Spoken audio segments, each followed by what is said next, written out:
because we need more estrogen, we're going to accumulate more fat. So then you go on a diet and exercise and liposuction to try to remove all the fat, and your estrogen says, no, we're going to make more. So you can't ever lose weight. Okay. Now, again, highs in blood sugar, lows in blood sugar tend to be the trigger for the hot flash. Why do women have night sweats? Because you ate supper, and you didn't eat anything after that, you're fasting, so as the blood sugar gets low, here comes the adrenal response. There's your night sweats. So if you have adequate adrenals, menopause is a breeze. You hardly know, oh, period stop, big deal. Most people, most women in the world, menopause is nothing because they simply don't have the amount of stress and the amount of high glycemic index carbohydrate loaded diet that we do. And as soon as that's introduced, women get menopause as a set of symptoms rather than just a phase. Now I want to help you understand too how the nervous system gets involved in this. It's extremely difficult to separate the nervous system and hormones. Even though they are technically listed as two separate things, they interact with each other tremendously. I'm going to give you a simplified model. There's a signal, let's just say I hurt my back. Okay? And here comes the pain signal. And the pain signal goes along a nerve pathway until it hits the axon. That's the end of a nerve. Then there's a gap in between called the synapse, and then there's the receiving end, which is the beginning part of another nerve. So what's important to understand about this is that we have initially an electrical signal, which then transfers down into a neurotransmitter. Neurotransmitters are produced in the axon, and then they jump across the synapse to be received at the dendrite. So in other words, there's a gap, and there's a guy on one side with baseballs of neurotransmitters, and he's throwing them to the guy on the other side of the gap who then catches them. Then what happens is that then creates another neurotransmitter reception on this side, which again turns into now an electrical signal that continues down this way. Why is that important? It's important because we can affect the synapse. So let's just go through an example of that. We have an incoming electrical signal. You're at the dentist, everybody's favorite place. You're going to have something drilled out. What does the dentist typically do prior to that? Gives you a little Novocaine, right? The Novocaine is an inhibitor of the neurotransmitter of pain. Meaning that the guy throwing the baseball may can throw all he wants. There's too high a wall there to throw the baseball over. It never gets to the guy to catch it. You get that? So in that circumstance, we can apply something in here that inhibits the signal so that then it's never received. But yet, when you have that Novocaine and you can go like this, and it's not as if it's not there, you can kind of feel pressure. You can actually feel your fingers touching it. Because pressure baseballs can be thrown over the gap. Cold, heat may be affected by that. But there's some neurotransmitters that are very specific to different sensations. So let's go the other way. Let's just say this is a memory. Where are my keys? Why did I walk in this room? What's that person's name? You have the memory in here somewhere, and you're trying to dredge up that memory, and here comes the electrical signal, but there's too little neurotransmitter production out here. It's really kind of not a really strong infused or hardwired set of information in you, and so this is having trouble jumping the gap. You can put a stimulatory thing in here, which then causes that neurotransmitter, now instead of one baseball, it's two. And then you keep going, and all of a sudden, oh yeah, there's where my keys are. So we can both inhibit and stimulate at the synaptic gap. Guess what's really good at doing that? Probably better than anything else in the world is essential oils. Because essential oils not only can stimulate your own production of neurotransmitters, it can also fit in this gap by itself and be either an inhibitor or a stimulator based on the situation. So you can have something like Deep Blue, which has a bunch of pain signal inhibitors in it. So as those Deep Blue oils get into the tissues, they sink into the synapse, and they simply don't allow the pain to jump the gap. Now you have less pain perception in your brain. Okay, that's how that works. So when we're talking about hormones, they're reactive to In other words, remember you said there's a stimulus that causes the hormones to need to go do something? Hormones are messengers. Well, the nerves and their signaling cause hormones to be reactive. Now how, this is a little bit of a complex model, but A is, let's just say this is a pain signal right here. And you plug that in, that becomes a signal. The signal of A is this strong. Now B would be a competitive inhibitor. You put that in the same spot, now A and B come up to the same spot. It's not going to, there's two pain signals. There's a sharp pain signal and there's a burning pain signal. But you take an allosteric activator, okay, C, and now the pain gets worse. Okay, motion, pressure, salt in a wound.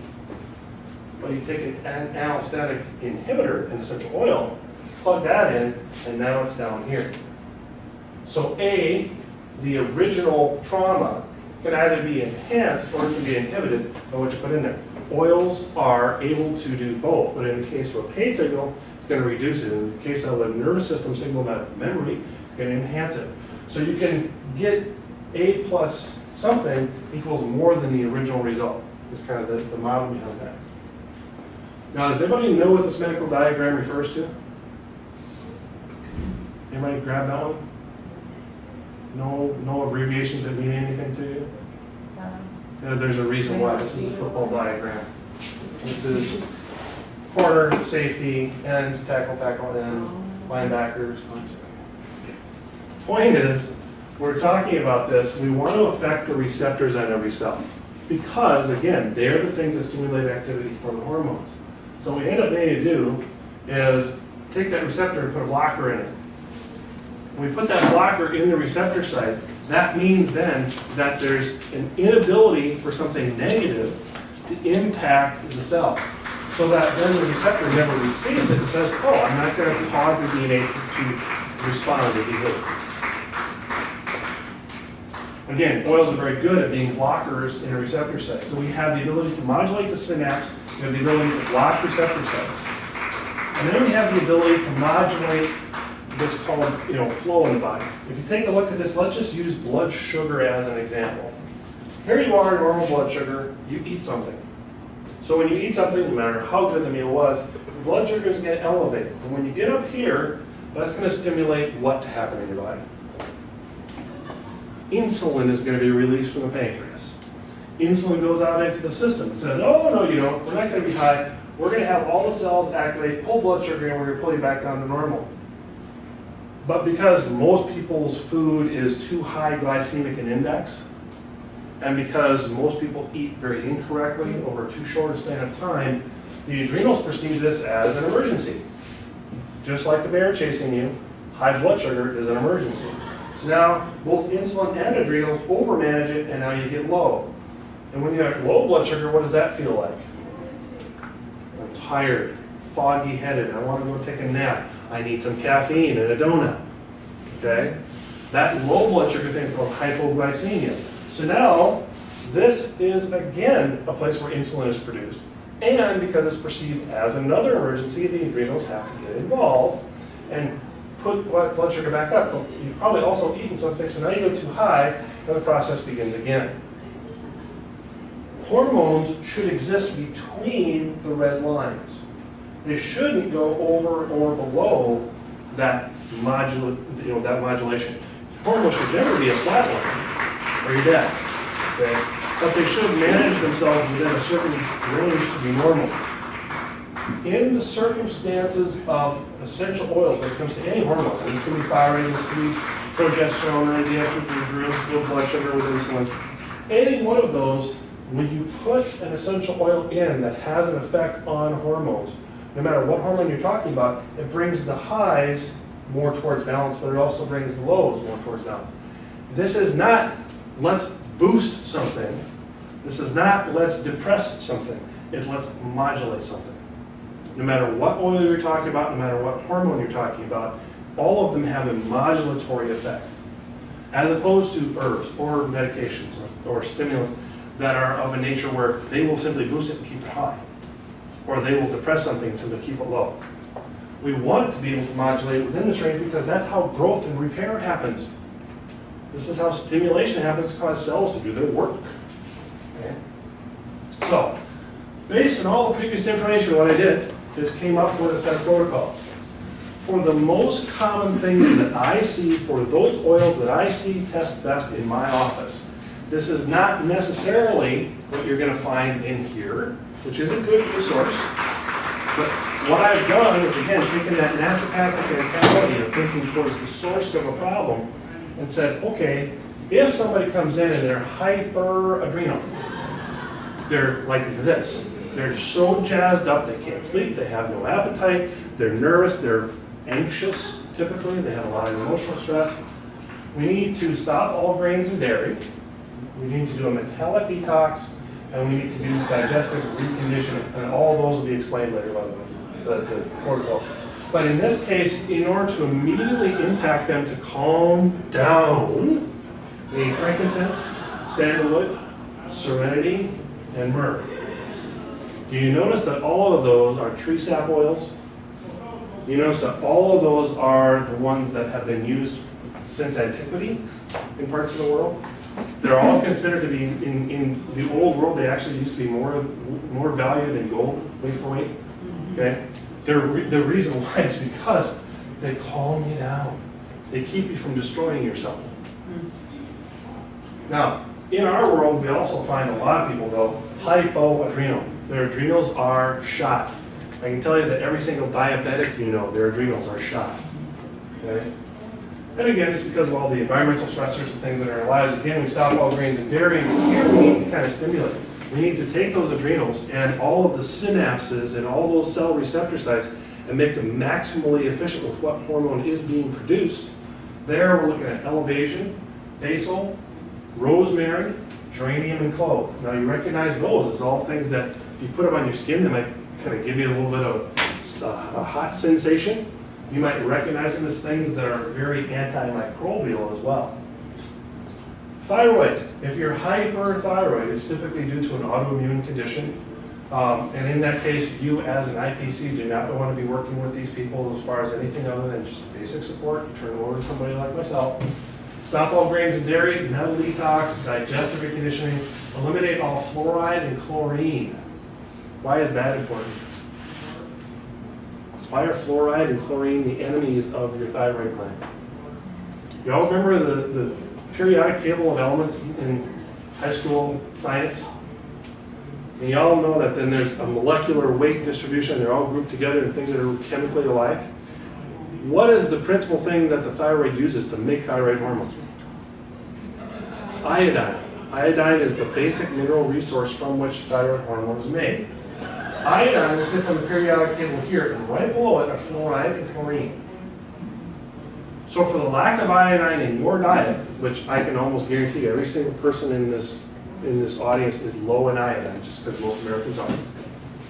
For the lack of iodine in your diet, your body, and the thyroid especially, will absorb fluoride and chlorine into that space because it's close enough on that periodic table of elements. Problem is, those are toxic to the thyroid. So most often you're going to end up in a situation where somebody's hyperthyroid, they have a toxic thyroid. Also mercury that's in a lot of the vaccinations is also very attracted to the thyroid gland. But in that case though, to try to calm down the immediate circumstances of hyperthyroidism, to try to symptom manage it down a little bit, myrrh and lemongrass are very good. Myrrh, again, sap oil, very calming. Lemongrass because it has a strong anti-inflammatory effect. But again, the vast majority of people with the thyroid problem is hypo. They have a low thyroid function, and this is something that's just, it's literally an epidemic in our society for the same reasons of the fluoride and chlorine, but they're not going autoimmune yet usually. In this case, elevation, peppermint clove, lemongrass, zendecrine, the lifelong vitality pack for some of the nutrients that are necessary to supply the thyroid with things like iodine and tyrosine. And the Mito2 Max, which is a stimulation of the mitochondrial activity of every cell. In other words, the thyroid's job is to stimulate metabolism. It stimulates from the outside. What it's trying to stimulate is the mitochondria on the inside. If you're stimulating more thyroid activity to come from the outside, and you enhance the little engine that makes energy called the mitochondria, a twofold effect tends to cause hypothyroid people to feel much better. Okay? But again, you take a look at these. These are very stimulatory, very active. We're trying to jumpstart that thyroid into work.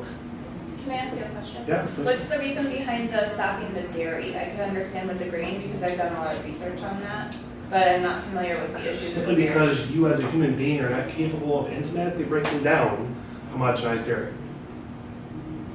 Now, there's an argument to say that if you just went up to that goat cow, you milked it, cold filtered it, and drank that would be a halfway viable food. The way milk is produced and put on the shelf, you can't digest it, and it's a very strong stimulator of autoimmunity.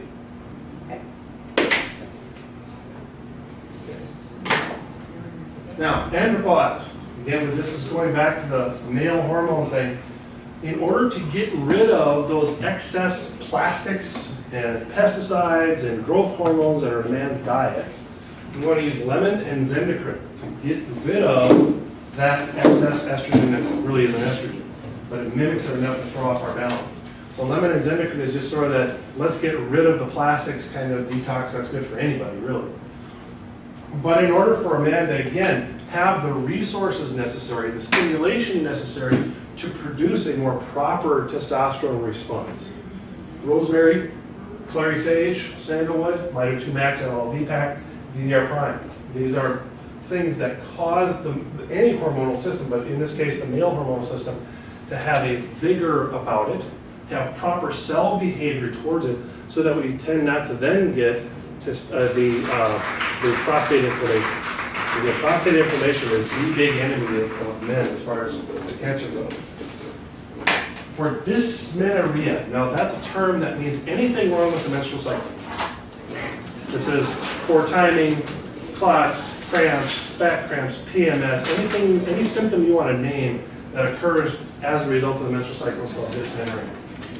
Here there's a lot of them. Now if you look at these, the vast majority of those are calming, relaxing, trying to not have your progesterone resource be diverted into cortisol. So clary calm, clary sage,